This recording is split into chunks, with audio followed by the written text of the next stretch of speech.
Hello everyone, I hope you're well. Today we're doing a bit of a different video. I'm going to be discussing the set piece discourse around Arsenal at the moment. It's going to be a little more of a discussion as opposed to the usual edited sort of pieces, and it's going to be a bit more in the podcast format. I don't know how long it's going to be, it's just going to be a chat. Apologies for the lack of recent videos recently. I've been really unwell and my fiancée Lauren, she's had gastritis, so I've had to be looking after her for the last week or so. Obviously, in the last game on Wednesday night, Arsenal beat United 2-0, and it was a very good result, really good from an Arsenal perspective. We scored 2 set pieces. Now, I don't know if you've watched the overlap, but on the overlap, Gary Neville is there, and he goes, "Oh no, they've got to change that. Surely there's got to be something that people can do to stop that." But I don't understand that line of discourse at all. Set pieces are something that every team can do. Every team can work on them to that extent. Every team can get a level playing field in terms of developing their manoeuvres. It's very easy to see what Arsenal do in terms of the set pieces. They go from back to front. Surely if a team got privy to it, started doing more of a defensive manoeuvre, started man marking, then maybe they could counterbalance the Arsenal set piece tactics. But equally, the other teams can attack set pieces and score set pieces. It's not just Arsenal. The issue, I think, where it gripes with people like Gary Neville is that the set piece routines that Arsenal carry out cause the overloads, which cause us to have goals, which causes in games that are quite balanced, where United weren't necessarily that they were playing in the first half, especially to a level playing field with Arsenal, I'd say, and they didn't really do much wrong. It causes Arsenal to get points where they shouldn't have done prior. But that's the oldest trick in the book. That's what Stoke did. That's what other teams have done over the years. I mean, Chelsea under Mourinho were very good at set pieces.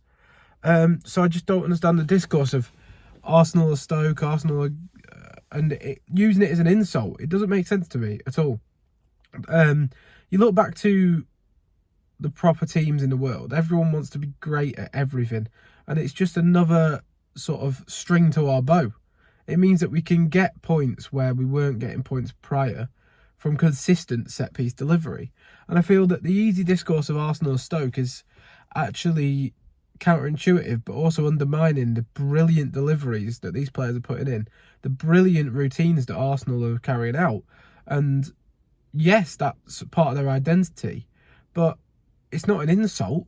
Like, it's used as a stick to beat Arsenal and Arsenal fans with, but I don't understand it at all. Because we got 3 points in a 2-0 win against United that we wouldn't have done prior. And it's not like set pieces are the only way Arsenal play. Look at the West Ham game. We won 5-1, scored some beautiful, beautiful goals. Same with Sporting. It's not only set pieces. Last year we scored the most goals in the club's history. So I don't understand the negative discourse around set pieces, corner kicks, and I don't understand the negative fan reception. Like, why would you change something that's been in the game for so long just because Arsenal are good at them? That doesn't make any sense to me at all. So there is that, and that's just a bit confusing for me. I also wanted to just touch on Arsenal have renewed the Albert Steinsenberg, giving them a new deal. Nicolas Jover's the set-piece coach, looking like he's getting a new deal. We look like we're moving in the right direction with these things, and we've had a good result. Hopefully we can beat Fulham tomorrow. But I just don't understand this set-piece discourse. It can't be something you beat them with. It's actually stupid that these pundits are getting all irate about this. What did he want us to do? Draw 0-0 with United? Well, Gary Neville does, I know that. But it just seems like it's weird. It just seems weird discourse. Like, oh, let's change the rules because Arsenal are good at set-pieces. Shut up. Really, shut up. Like, come on. I just don't understand it. It's as simple as that. I don't know if I'll ever understand it. I can't lie. But I guess that's it. I'm also going to do a video at some point on David Raya. Just want to touch base with you guys on that. I think he is an absolutely unbelievable shot stopper, and we're going to evaluate how good he is. Because, for example, his XG stats this season aren't great. They're like 0.02 or something. Post-shot expected goals. But that doesn't make sense because this is the issue with XG. So, David Raya made a great save for, I think it was a Delict header against United, right? I think you could, if you've seen it back, great save. Phenomenal. That headed XG will be like 0.0 7, something like that. But the actual header and connection was so good that it put it in a really good spot that made it harder to save. So David Raya then made the save, which was an impressive save.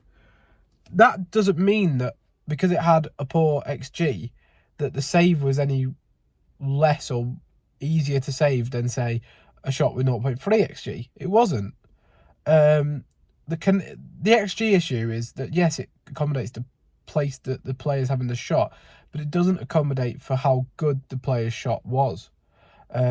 Which is why evaluating goalkeepers with XG doesn't make sense. So I'm going to go into that at some point.